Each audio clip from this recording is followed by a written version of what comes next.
गौरी नंदन गणेश भगवान की जय। ओम नमः शिवाय।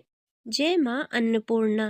प्रिय भक्तों, आज आप सुनेंगे माँ अन्नपूर्णा की कथा, चालीसा और आरती। तो चलिए इस पवित्र और दुर्लभ कथा को सुनते हैं। पौराणिक कथा के अनुसार एक बार भगवान शिव ने माता पार्वती से कहा कि संसार व अन्न एक माया है। साथ ही यह भी कहा कि शरीर व अन्न का कोई विशेष महत्व नहीं है। शिव जी की इस बात को सुनकर माता पार्वती को बहुत निराशा हुई और उन्होंने यह निर्णय लिया कि वे संसार से अन्न को गायब कर देंगी। फिर उन्होंने अन्न को धरती से गायब कर दिया। इस कारण पूरी धरती पर अन्न की भारी कमी हो गई। लोग भूख से व्याकुल होने लगे और चारों ओर हाहाकार मच गया। तब माता पार्वती ने अन्नपूर्णा का रूप धारण किया। माता अपने इस रूप में हाथों में अक्षय पात्र लिए खड़ी थी। अक्षय पात्र एक ऐसा पात्र है जिसमें भोजन कभी समाप्त नहीं होता। तब भगवान शिव ने भिक्षु का रूप धारण कर देवी से भिक्षा मांगी और इस बात को स्वीकार किया कि शरीर के लिए अन्न का बड़ा विशेष महत्व है। अन्नपूर्णा देवी ने सभी को अन्न का दान दिया, जिसे भगवान शिव ने पृथ्वी वासियों में बांट दिया। इससे पृथ्वी पर आए अकाल की समस्या दूर हुई। काशी में विश्वनाथ मंदिर के पास ही अन्नपूर्णा देवी का भी मंदिर स्थित है। मान्यता है कि यह वही स्थान है जहां शिव जी स्वयं भिक्षुक रूप में माता से भोजन का दान मांग रहे हैं। ऐसी मान्यता है कि माता के दरबार से मिले खजाने से श्रद्धालुओं के घर के अन्न के भंडारे सदा भरे रहते हैं। साथ ही यह मंदिर देश का इकलौता ऐसा मंदिर है जो श्री यंत्र के आकार में बना हुआ है। प्रिय भक्तों, अब आइए सुनते हैं माँ अन्नपूर्णा की एक विशेष और प्रचलित कथा। प्राचीन समय की बात है। काशी निवासी धनंजय की पत्नी का नाम सुलक्षणा था। उसे अन्य सभी सुख प्राप्त थे, केवल निर्धनता ही उसके दुख का एकमात्र कारण थी और यही दुख उसे हर समय सताता था। एक दिन सुलक्षणा अपने पति से बोली, स्वामी, आप कुछ उद्यम करो तो काम चले। इस प्रकार कब तक काम चलेगा? सुलक्षणा की यह बात धनंजय के मन में बैठ गई और वह उसी दिन विश्वनाथ शंकर जी को प्रसन्न करने के लिए बैठ गया। उसने कहा, हे देवाधिदेव विश्वेश्वर, मुझे पूजा पाठ कुछ भी करना नहीं आता। मैं तो केवल आपके ही भरोसे बैठा हूँ। इतनी विनती करके वह 2-3 दिन तक लगातार भूखा प्यासा बैठा रहा। यह देखकर भगवान शंकर ने उसके कान में अन्नपूर्णा, अन्नपूर्णा, अन्नपूर्णा इस प्रकार 3 बार कहा। यह कौन क्या कह गया? बस इसी सोच में धनंजय पड़ गया। मंदिर से आते एक ब्राह्मण को देखकर वह पूछने लगा, पंडित जी, अन्नपूर्णा कौन है?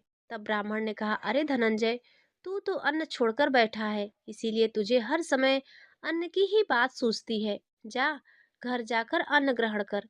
धनंजय अपने घर गया और अपनी पत्नी से सारी बात कही। तब वह बोली, नाथ, चिंता मत करो, स्वयं शंकर जी ने यह मंत्र दिया है और वे स्वयं ही खुलासा भी करेंगे। आप फिर से जाकर उनकी आराधना करो। पत्नी के कहे अनुसार धनंजय फिर पहले दिन की तरह ही जाकर पूजा में बैठ गया। रात्रि में भगवान शंकर जी ने आज्ञा दी, कहा, तू पूर्व दिशा में चला जा। अब धनंजय अन्नपूर्णा माँ का नाम जपता जाता और रास्ते में फल खाता, झरनों का पानी पीता जाता। इस प्रकार कितने ही दिनों तक लगातार वह चलता रहा। वहां उसे चांदी से चमकते वन की शोभा देखने को मिली। सुंदर सरोवर देखने को मिला। उसके किनारे कितनी ही अप्सराएं झुंड बनाए बैठी थी। एक अप्सरा कथा कहती थी और सब माँ अन्नपूर्णा इस प्रकार बार बार कहती थी। यह अगहन मास की उजियारी रात्रि थी और आज से ही व्रत का आरंभ था। जिस शब्द की खोज करने पर वह निकला था, उसे वही शब्द सुनने को मिला। धनंजय ने तब उसके पास जाकर धीरे से पूछा, हे देवियों, आप यह सब क्या कर रही हो? तब उन सब ने कहा, हम सब माँ अन्नपूर्णा का व्रत कर रही हैं। धनंजय बोला, व्रत करने से क्या होता है और क्या यह व्रत किसी ने किया है? इसे कब किया जाए और कैसे किया जाए? इसकी कैसी विधि है, मुझसे भी कहो। धनंजय के कहने पर वे अप्सराएं कहने लगी, इस व्रत को कोई भी कर सकता है। अगहन मास की कृष्ण पक्ष की पंचमी तिथि से लेकर अगहन मास की शुक्ल पक्ष की षष्ठी तिथि तक यह व्रत किया जाता है। 21 दिन तक व्रत करने के लिए 21 गांठ वाला सूत लेना। 21 दिन यदि न कर पाए तो केवल एक दिन का ही उपवास करें और यह भी न करें तो केवल कथा सुनकर ही प्रसाद ले लें। निराहार रहकर कथा कहें। कथा सुनने वाला कोई न मिले तो पीपल के पत्तों को रखकर, सुपारी या घृत कुमारी को वृक्ष के सामने रखकर, दीपक को साक्षी बनाकर, सूर्य, गाय, तुलसी या महादेव को बिना कथा सुनाए मुख में अन्न मत डालना। यदि भूल से कुछ पड़ जाए तो एक दिवस फिर उपवास करे। व्रत के दिन क्रोध न करे और झूठ न बोले। अप्सराओं के द्वारा विधि बताने पर धनंजय बोला, फिर बताइए इस व्रत के करने से क्या होता है। तब वे कहने लगी, इसके करने से अंधे को नेत्र मिल जाता है, लूले को हाथ मिल जाता है, निर्धन के घर धन के भंडारे भर जाते हैं, बाज को संतान मिलती है, मूर्ख को विद्या मिलती है, और जिस कामना से व्रत करता है माँ उसकी हर मनोकामना पूर्ण करती है। धनंजय कहने लगा, बहनों, मेरे घर में भी धन नहीं है, विद्या नहीं है, कुछ भी तो नहीं है मेरे पास। मैं तो दुखिया ब्राह्मण हूँ, मुझे इस व्रत का सूत दोगी क्या? अप्सराओं ने कहा, हाँ भाई, तेरा कल्याण हो, हम तुझे सूत देंगी, ले इस व्रत का मंगल सूत ले ले। तब धनंजय ने उन अप्सराओं से सूत लेकर व्रत को किया। व्रत पूरा हुआ, तभी सरोवर में से 21 खंड की हीरा मोती जड़ी हुई स्वर्ण सीढ़ी प्रकट हुई। धनंजय जय अन्नपूर्णा कहता जाता, इस प्रकार जाने कितनी ही सीढ़ियां उतरता गया। तब अंदर जाकर उसने क्या देखा कि करोड़ों सूर्यों से प्रकाशमान माँ अन्नपूर्णा का मंदिर है। उसके सामने स्वर्ण सिंहासन पर माँ अन्नपूर्णा विराजमान है। सामने भिक्षा हेतु शंकर भगवान खड़े हैं। देवांगनाएं चंवर डुला रही हैं। कितने ही हथियार बांधे पहरा दे रही हैं। धनंजय दौड़कर माँ जगदम्बा के चरणों में गिर पड़ा। देवी उसके मन का दुख जान गई। धनंजय हाथ जोड़कर कहने लगा, माता, आप तो अंतर्यामिनी हैं, आपको मैं अपनी दशा भला क्या बताऊं, आप तो सब कुछ जानती हैं। तब माता बोली, तुमने मेरा व्रत किया है, जा, संसार तुम्हारा सत्कार करेगा। माता ने धनंजय के जीवा पर बीज मंत्र लिख दिया। अब तो उसके रोम रोम में विद्या प्रकट हो गई। इतने में क्या देखता है कि वह काशी विश्वनाथ के मंदिर में खड़ा है। माँ का वरदान लेकर धनंजय घर आया। अपनी पत्नी सुलक्षणा से सारी बातें कही। माता जी की कृपा से उसके घर में धन संपत्ति उमड़ने लगी। छोटा सा घर बहुत बड़ा गिना जाने लगा। जैसे शहद के छत्ते में मक्खियां जमा हो जाती हैं, उसी प्रकार अनेक सगे संबंधी आकर उसकी बड़ाई करने लगे। कहने लगे, इतना धन और इतना बड़ा घर, सुंदर संतान नहीं है, तो फिर इस कमाई को कौन भोगेगा? सुलक्षणा से तो कोई संतान नहीं हुई, इसीलिए तुम दूसरा विवाह कर लो। अनिच्छा होते हुए भी धनंजय को दूसरा विवाह करना पड़ा और सती सुलक्षणा को सौतन का दुख झेलना पड़ा। इस प्रकार धीरे धीरे दिन बीतते गए। फिर अगहन मास आया। नए बंधन से बंधे पति से सुलक्षणा ने कहलवाया कि इस व्रत के प्रभाव से ही हम सुखी हुए हैं, इस कारण यह व्रत छोड़ना नहीं चाहिए। यह माता जी का प्रताप है जो हम इतने संपन्न और सुखी हुए हैं। सुलक्षणा की बात सुनकर धनंजय उसके यहाँ आया और व्रत में बैठ गया। नई बहू को इस व्रत के बारे में कुछ भी नहीं पता था। वह तो धनंजय के वापस घर लौटने की राह देख रही थी। दिन बीतते गए और व्रत पूर्ण होने में केवल 3 दिन बाकी थे। तभी नई बहू को खबर मिली। उसके मन में ईर्ष्या की ज्वाला दहक रही थी। वह सुलक्षणा के घर आ धमकी और उसने वहां भगदड़ मचा दी और वह क्रोधित होकर धनंजय को अपने साथ बुला ले गई। नए घर में धनंजय को थोड़ी देर के लिए निद्रा ने दबाया। वह गहरी नींद में सो गया और ठीक उसी समय नई बहू ने उसका व्रत का सूत तोड़कर आग में फेंक दिया। अब तो माता जी का कोप जाग गया। इधर माता क्रोधित हुई और उधर उसके घर में अचानक आग लग गई।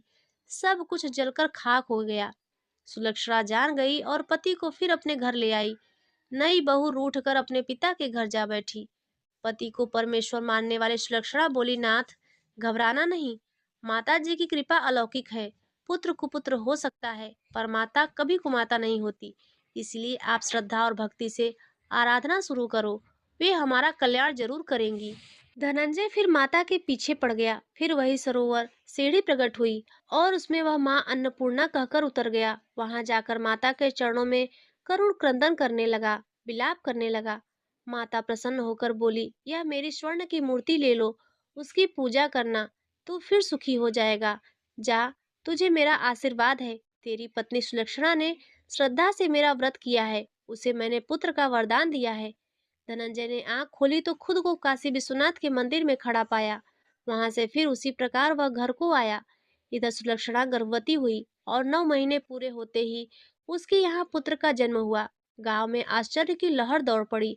अब तो गांव में जिसकी कोई भी कामना होती वह मनौती मांगने लगा और इस तरह सभी लोगों की मनोकामनाएं पूर्ण होने लगी। इस तरह उसी गांव के रिशंतान सेठ के पुत्र होने पर उसने माता अन्नपूर्णा का मंदिर बनवा दिया। उसमें माता जी धूमधाम से पधारी, यज्ञ हुआ और धनंजय को मंदिर के आचार्य का पद दे दिया गया। जीविका के लिए मंदिर की दक्षिणा और रहने के लिए बड़ा सुंदर सा भवन दे दिया गया। धनंजय पत्नी और पुत्र सहित वहां सुख से रहने लगा। माता के चढ़ावे में भरपूर आमदनी होने लगी। उधर नई बहू के पिता के घर पर डाका पड़ गया।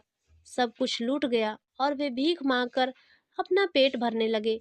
सुलक्षणा ने जब यह सुना तो उन्हें भी बुलवा भेजा और उनके आने पर उन्हें अलग घर में रखा गया और उनके अन्न वस्त्र का प्रबंध भी कर दिया गया। धनंजय, सुलक्षणा और उसका पुत्र माता जी की कृपा से आनंद से रहने लगे। माता जी ने जैसे उनके भंडारे भरे वैसे सबके भंडारे भरे। सभी प्रेम से बोलिए, अन्नपूर्णा माता की जय। प्रिय भक्तों, अब आइए सुनते हैं माँ अन्नपूर्णा की एक और कथा। जिसके 5 बेटे, 5 बहुएं और 2 बेटियां थीं। बड़ी बेटी और पांचों बेटों का विवाह हो चुका था। जब छोटी बेटी विवाह योग्य हुई तो साहूकार दंपत्ति ने एक धनी परिवार देखकर धूमधाम से उसका विवाह कर दिया। वह लड़का अपने माता पिता का इकलौता पुत्र था। नई बहू बहुत संस्कारी थी और उसने आते ही सारा घर संभाल लिया। घर में धन संपत्ति की कोई कमी नहीं थी। शादी के कुछ दिनों बाद सास ने बहू को नियम समझाए।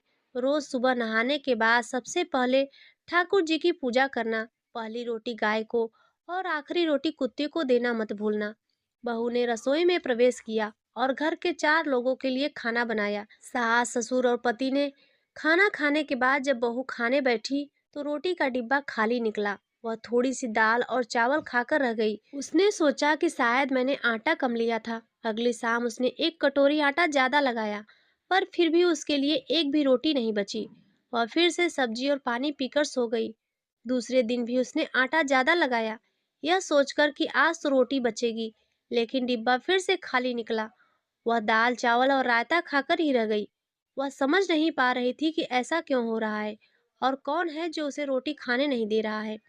दिन प्रतिदिन वह कमजोर और दुबली पड़ने लगी, पर संकोच के कारण मन की बात किसी को नहीं बता पाई। वह रोज ज्यादा आटा लगाती, लेकिन फिर भी उसके लिए रोटी नहीं बचती। एक दिन बहू पालक काटते समय अपनी उंगली काट बैठी।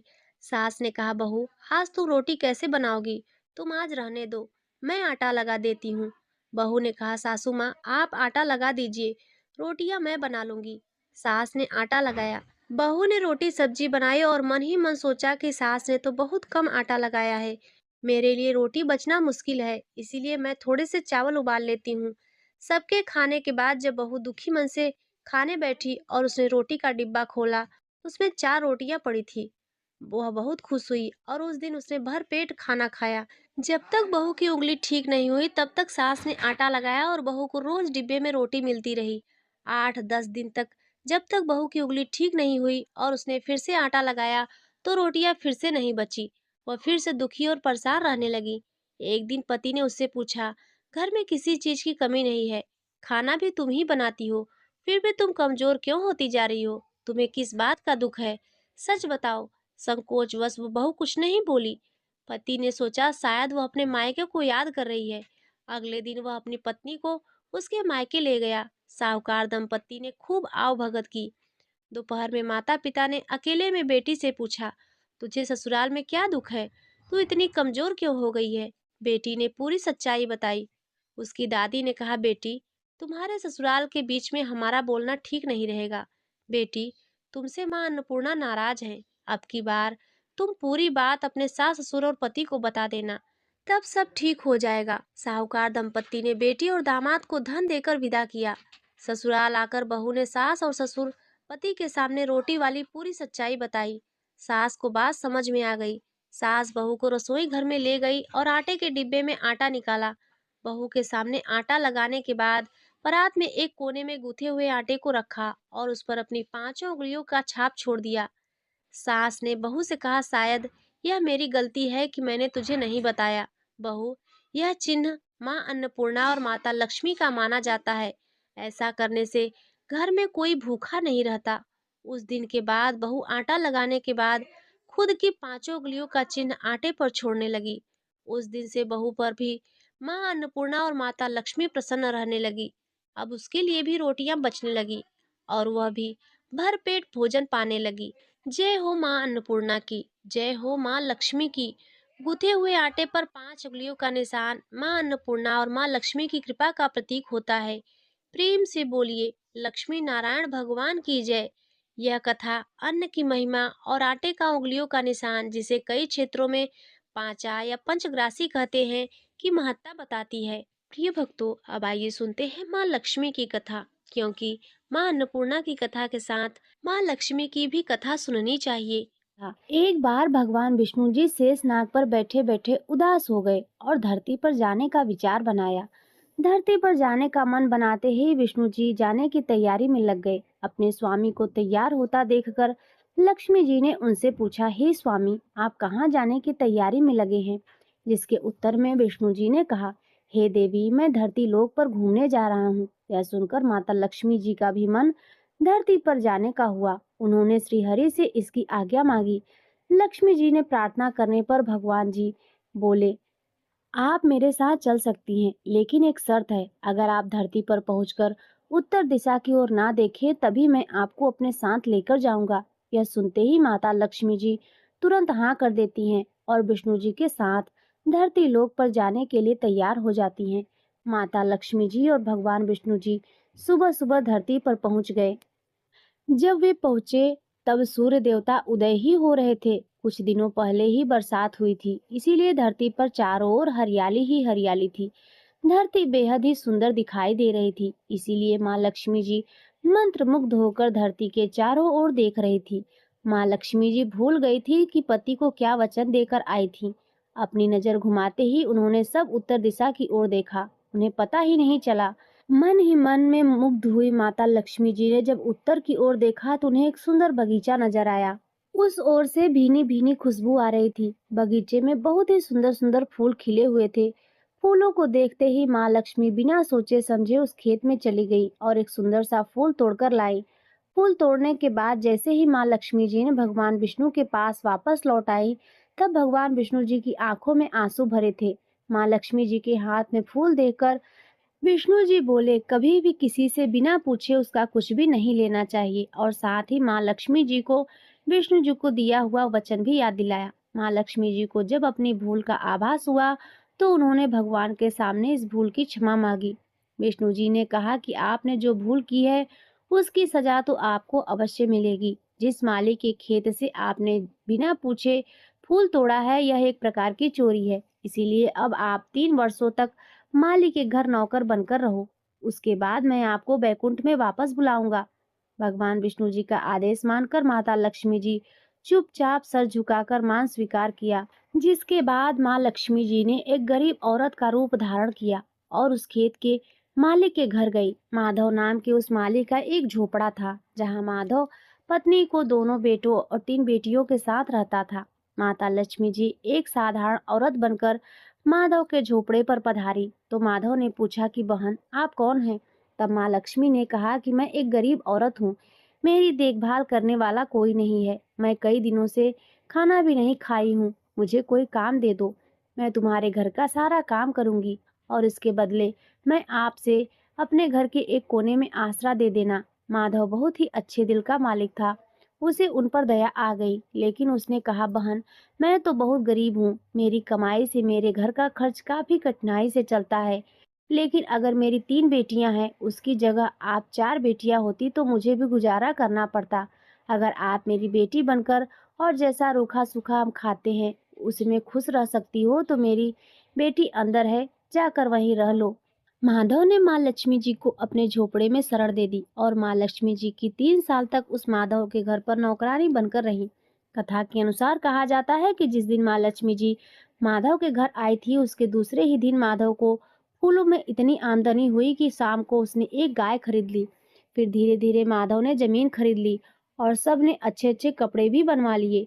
कुछ समय बाद माधव ने एक बड़ा पक्का घर भी बनवा लिया। माधव हमेशा सोचता रहा कि मुझे यह सब इस महिला के आने के बाद ही मिला है। इस बेटी के रूप में मेरी किस्मत आ गई है। एक दिन माधव जब अपने खेतों में काम खत्म करके घर आया तो उसने अपने घर के द्वार पर गहनों से लदी एक देवी स्वरूप औरत को देखा, जब वह पास गया तो उसे आभास हुआ कि यह तो मेरी मुंह बोली चौथी बेटी है, यानी वही औरत है। कुछ समय के बाद वह समझ गया कि यह देवी और कोई नहीं बल्कि स्वयं माँ लक्ष्मी जी हैं। यह जानकर माधव बोला, हे माँ, मुझे क्षमा कर दो। हमने आपको अनजाने में घर और खेत के काम करवाए। हे माँ, यह हमने कैसा अपराध कर दिया। माँ, हम सबको माफ कर दो। यह सुनकर माँ लक्ष्मी जी मुस्कुराई और बोली, हे माधव, तुम तो बहुत ही अच्छे और दयालु व्यक्ति हो। तुमने मुझे अपनी बेटी की तरह रखा, अपने परिवार का सदस्य बनाया। इसके बदले मैं तुम्हें वरदान देती हूँ कि तुम्हारे पास कभी भी खुशियों की और धन की कमी नहीं रहेगी।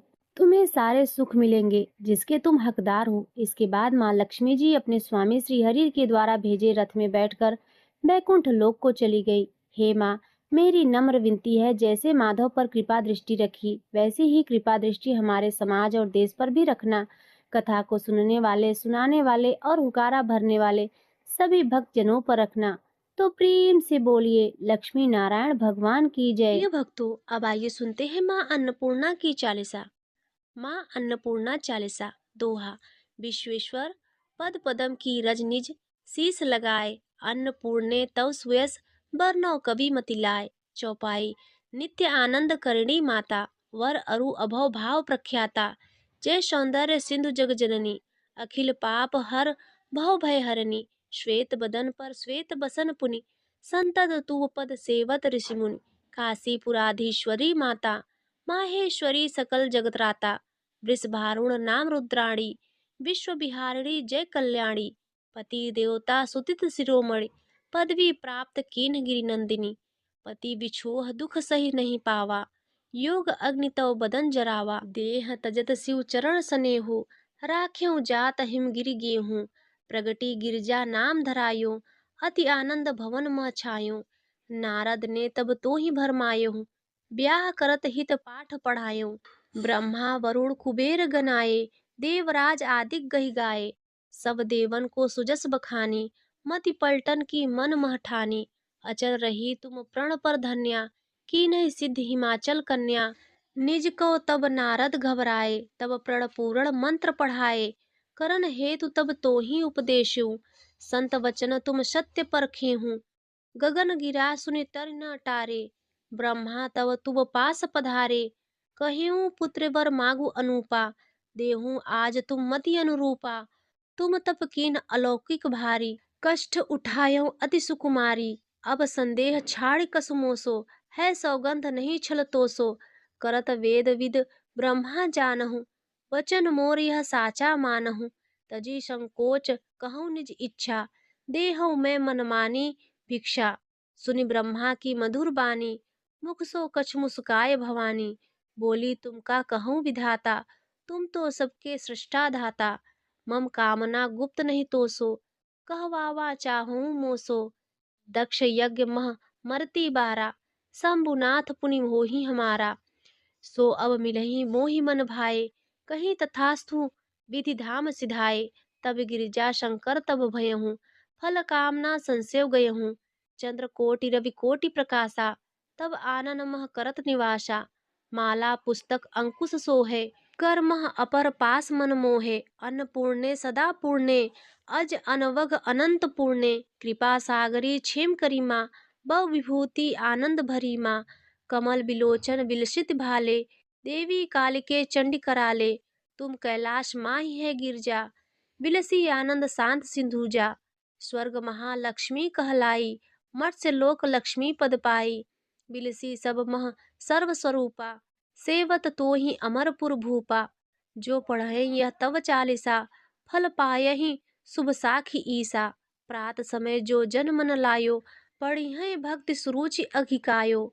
स्त्री कलत्र पति मित्र पुत्र युत, परमेश्वर लाभ लहि अद्भुत। राजमुख को राज दिवावे, जस तेरो जन सुजस बढ़ावे। पाठ महामुद मंगल दाता, भक्त मनोवांछित निधि पाता। दोहा। यह चालीसा सुभग, पढ़ी नावेग माथ। तिनके काज सिद्ध सब, साखी काशीनाथ। इति श्री अन्नपूर्णा चालीसा संपूर्ण। प्रिय भक्तों, अब आइए सुनते हैं माँ अन्नपूर्णा की आरती। ओम जय अन्नपूर्णा माता, जय अन्नपूर्णा माता, ब्रह्म सनातन देवी, ब्रह्म सनातन देवी, शुभ फल की दाता। ओम जय अन्नपूर्णा माता, हरिकुल पद्म विनाशिनी, जन सेवक त्राता, जगजीवन जगदम्बा, जगजीवन जगदम्बा, हरिहर गुण गाता।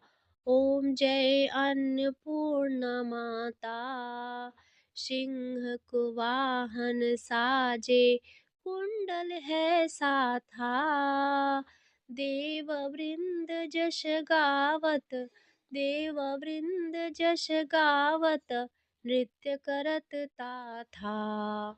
ओम जय अन्नपूर्णा माता, सतयुग रूपशील, अति सुंदर नाम सती कहलाता।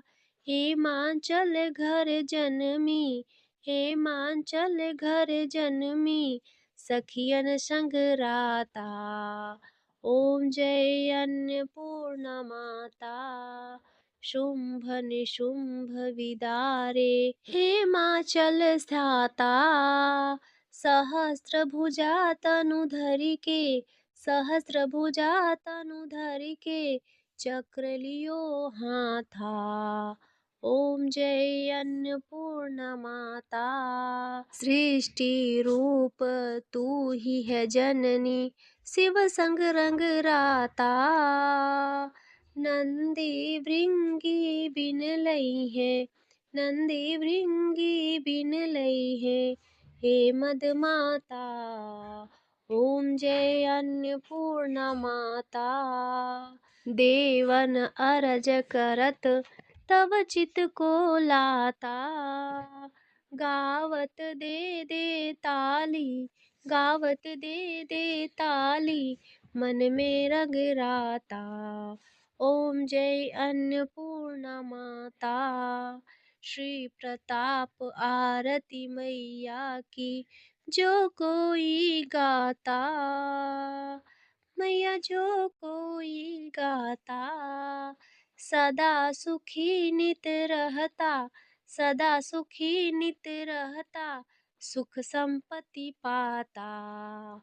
ओम जय अन्नपूर्णा माता, ओम जय अन्नपूर्णा माता, जय अन्नपूर्णा माता, ब्रह्म सनातन देवी, ब्रह्म सनातन देवी, शुभ फल की दाता।